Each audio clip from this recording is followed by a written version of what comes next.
Madam sir, जब आप vote के लिए पीड़ित के कंधा पे हाथ रख सकती है, उसको दिलासा दे सकती है, तो हम वोट के लिए भौकाली एंट्री काहे नहीं मार सकते? कंधे पर हाथ रखते हैं इंसानियत के लिए, वोट पाने के लिए नहीं। लेकिन मैडम सर, उससे मिलता तो वोट ही है ना। अब ऐसे तो हम भी कह सकते हैं कि हमने भौकाली एंट्री इसलिए मारी थी क्योंकि हमें क्रिमिनल को एक मैसेज देना था, लेकिन हम वही बोलते हैं जो हम कर रहे हैं, हम सच बोलते हैं, कोई झूठ नहीं बोलते।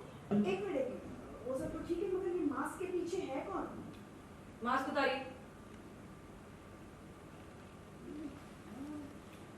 शॉक। यहाँ से जीते ने बोला, अरे बाप रे, ये रात में बूढ़े कब से हो गए? शीते, आप इस उम्र में आकर ये सब क्यों कर रहे हैं? हम मजबूर है मैडम। ये कौन सा मजबूरी है जिसमें आपको लहंगे जलाने पड़ रहे हैं? करिश्मा सिंह प्लीज, आप ऐसे ही बहुत कुछ कह चुकी हैं, इन्हें कहने दीजिए। प्लीज बताइए क्या हुआ? मैडम, हमारा नाम चंदन है और कुछ ही दिनों में हमारी इकलौती बेटी किमसी की शादी है और वो अपनी शादी बहुत धूमधाम से करना चाहती है और उसकी शादी इतने धूमधाम से करने की हमारी औकात नहीं है, इतने धूमधाम से उसकी शादी करने की हमारी औकात नहीं है।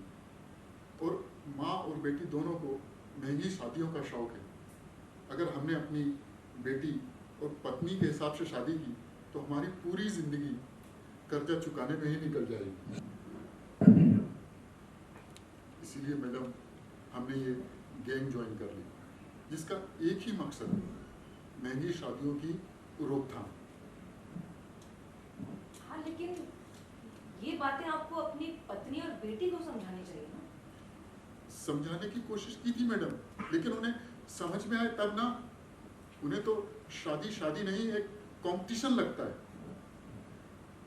हमारे बड़े भाई हैं, उनके पास बहुत पैसा है, तो वो अपनी बेटी की शादी में 5 करोड़ खर्चा करने वाले हैं। क्या क्या कितना कितना?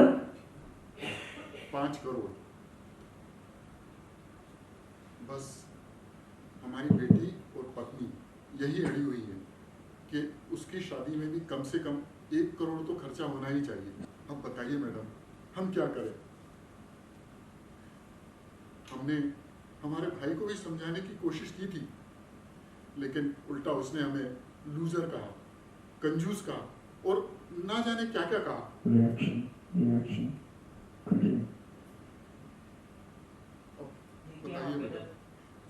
रेडी? आप देखिए, हम आपके दर्द को बहुत अच्छे से समझते हैं। एक मिनट मैडम सर, ऐसे अगर आप सबका दर्द समझने लगेगी तो यहाँ पे जंगल राज हो जाएगा। क्या कह रही हैं? नहीं, एक मिनट पुष्पा जी, हमारी बात को समझने का कोशिश कीजिए। अगर कल को किसी को पुलिस से प्रॉब्लम होगी और वो उनको सबक सिखाने के लिए थाना जलाने लगेंगे, तो फिर मैडम सर ये थोड़ा ना कहेंगे कि हम आपका दर्द समझते हैं। ऐसा तो नहीं होगा ना। और कौन कौन है आपकी गैंग में? हमें नहीं पता मैडम। Stay reaction continue. हमारे गैंग में कोई किसी को नहीं जानता। हाँ, कि अगर कोई पकड़ा जाए तो किसी दूसरे के बारे में कुछ भी ना बता सके। अच्छा,